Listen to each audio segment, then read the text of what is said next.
ফরজ গোসল করার পদ্ধতি হলো, আপনার গোসল ফরজ হলে বাথরুমে গোসলখানায় গিয়ে সর্বপ্রথম আপনার শরীরের যে জায়গায় নাপাক লাগছে বা কাপড়ের যে জায়গায় নাপাক লাগছে সেই জায়গাটা কি করা, পরিষ্কার করে নেওয়া আগে।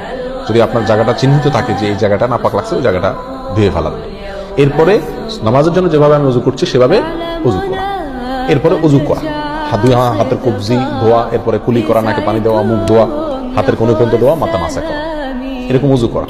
উযু করার পরে এবার আপনি গোসল করেন।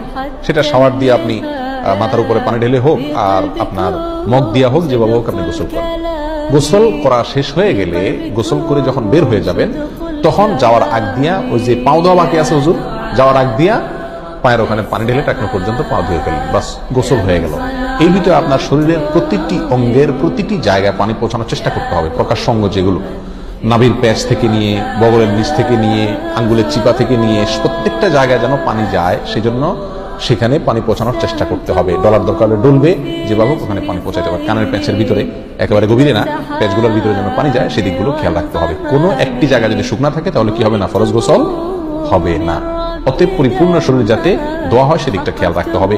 নেল পালিশ ইত্যাদি বা কোনো রং টং ইত্যাদির কারণে যদি কোনো আবরণ থাকে শরীরের উপরে, তাহলে সেগুলো সরা নিতে হবে, তাহলে কি হবে না, ফরজ গোসল আদায় হবে না।